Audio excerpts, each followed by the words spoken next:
ในการเลือกตั้งอันสภาแห่งชาติชุดที่10แล้วก็สภาส่วนแขวงชุดที่5ตัวนี้มันมีความหมายสำคัญหลายโดยเฉพาะแม่นผู้ที่มีอายุ18ปีขึ้นมาไม่มีสิทธิ์มีพันธะต่อประเทศชาติต่อบ้านเมืองนะสันเฮาไปลงคะแนนเสียงนี่ก็ถือว่าเฮาปฏิบัติสิทธิพันธะของตัวเองต่อประเทศชาติบ้านเมืองนะพอพวกเขาจะได้เลือกได้ตัวแทนที่เป็นตัวแทนของประชาชนสันคนต่างๆนะเพื่อไปนั้นเข้าในองค์การที่มีสิทธิอำนาจของพรรคของรัฐอันนี้ในการมีความคิดความเห็นหรือประกอบความเห็นเข้าในบรรดาปัญหายุทธศาสตร์ปัญหาสำคัญของพรรคของรัฐเฮานี้เพื่อเฮ็ดได้เพื่อนำประเทศเฮานี้ก้าวเข้าสู่ระยะใหม่ระยะการพัฒนาเศรษฐกิจสังคมของเขานี้ให้นับมือนับเติบใหญ่ขยายตัวเฮ็ดให้ประชาชนเฮานี้มีชีวิตการเป็นอยู่นับมือนับดีขึ้นแล้วก็มีรายรับที่นับมือนับสูงขึ้นเทียบทันกับบรรดาประเทศใกล้เคียงเฮานี้ในนามข้าพเจ้าเองก็เป็นพลเมืองลาวผู้หนึ่งหั่นแหละจะได้ประกอบส่วนอย่างหมดจิตหมดใจแหละเขาร่วมในการเลือกตั้งทีนี้นับทั้งเป็นหน่วยงานโฆษณาพวกระดมนี้ข้าพเจ้าก็สิเฮ็ดหมดจิตหมดใจเพื่อได้ให้มันทั่วมันถึงให้มันกว้างมันขวางแล้วข้าพเจ้าก็เรียกร้องให้หมดทุกคนประชาชนบรรดาเผ่านี่แหละหรือว่าคนลาวในที่มันอยู่ทางไปในต่างประเทศก็ต้องหันหน้ามาร่วมแรงร่วมใจกันเฮ็ดได้ให้การเลือกตั้งทีนี้มันได้รับผลสำเร็จอย่างจบงามอันนี้เป็นความมุ่งมั่นปรารถนาของทั่วปวงชนเฮาทั้งหมด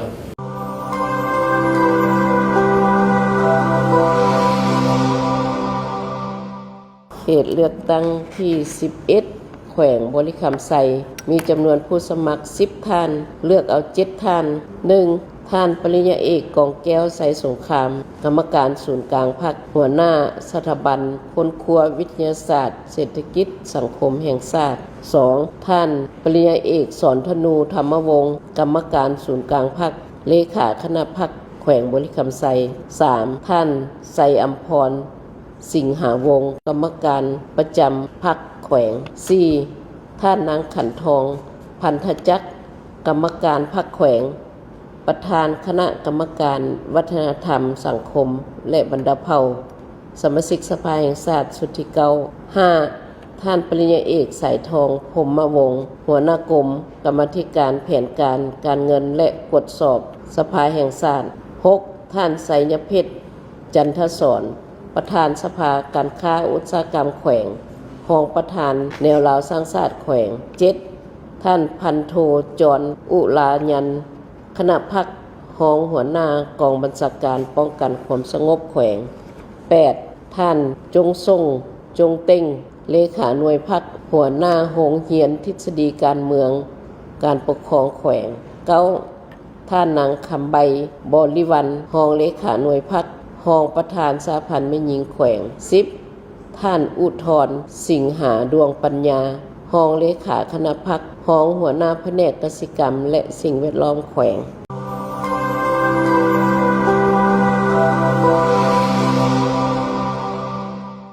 เขตเลือกตั้งที่12แขวงขมวนมีจำนวนผู้สมัคร14ท่านเลือกเอา10ท่าน 1. ท่านโพไซไสยสอนกรรมการส่วนกลางพรรครัฐมนตรีกระทรวงแรงงานและสวัสดิการสังคม 2. ท่านไสสนะโคตรภูธรกรรมการศูนย์กลางพรรคเลขาคณะพรรคแขวงขมวน 3. ท่านแก้วอุดรบุตรสิงขรกรรมการประจำพรรคแขวง 4. ท่านภูธรวรเพชรรองประธานกรรมาธิการกฎหมายสภาแห่งชาติสมาชิกสภาแห่งชาติสุทธิเกา 5. ท่านสายคำภาษัยสิทธิเดชกรรมการประจำพรรคแขวงหัวหน้าคณะจัดตั้งแขวง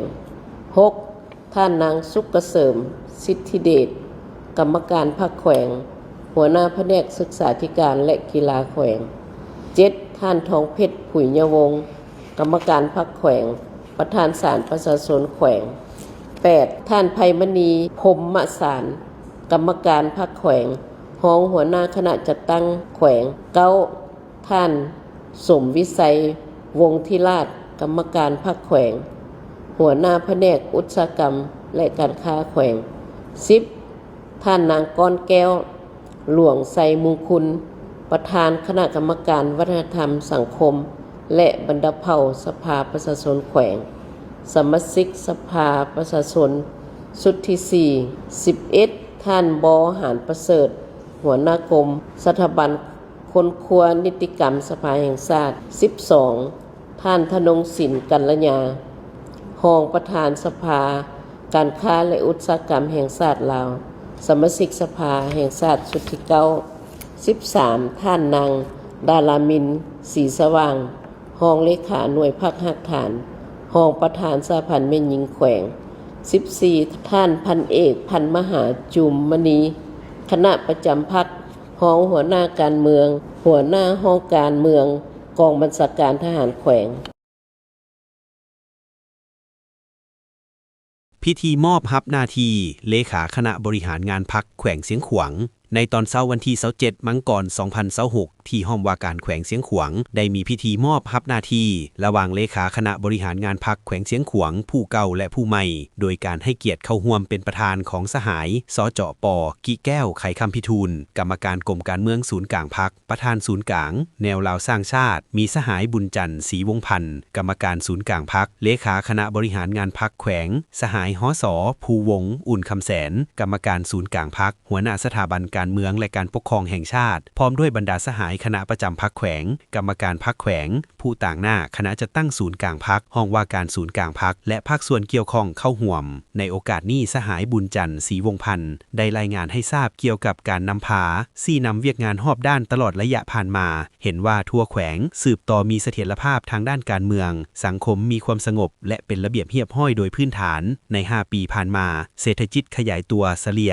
5.2% ต่อปีการจัดเก็บงบประมาณบ่วงท้องถิ่นปฏิบัติได้เกินแผน4 ปีซ้อนการลงทุนภายในแขวงมีบรรยากาศและเป็นขบวนการดีชีวิตการเป็นอยู่ของประชาชนบรรดาเผ่าได้รับการปรับปรุงปัวแปลงดีขึ้นเรื่อยๆอันพ้นเด่นแมนการเป็นเจ้าภาพจัดงานกีฬาแห่งชาติครั้งที่11ที่แขวงเสียงขวางได้รับผลสำเร็จอย่างจบงามในโอกาสเดียวกันสหายปนางวิไลพิลาวงศ์ห้องหัวหน้ากรมคุ้มครองพนักงานคณะจัดตั้งศูนย์กลางพรรคได้ผ่านบรรดานิติกรรมของกรมการเมืองศูนย์กลางพรรคในนั่นยกย้ายสหายบุญจันทร์ศรีวงศ์พันธ์กรรมการศูนย์กลางพรรคไปรับหน้าที่ใหม่อยู่ห้องว่าการศูนย์กลางพรรคและแต่งตั้งสหายหส.ภูวงศ์อุ่นหันแสนกรรมการศูนย์กลางพรรคเป็นเลขาคณะบริหารงานพรรคแขวงเสียงขวางหลังจากนั้นก็ได้มีพิธีเซ็นบทบันทึกมอบรับหน้าที่ระหว่างเลขาคณะบริหารงานพรรคแขวงเสียงขวางผู้เก่าและผู้ใหม่ในพิธีสหายกิแก้วไขคำพิทูลได้ให้เกียรติโอล้มต่อพิธีโดยได้แสดงความย่องยอสมเสยและตีราคาสูงต่อบรรดาผลงานที่ทั่วองค์คณะพรรคเสียงขวางสามารถปฏิบัติได้ในระยะผ่านมา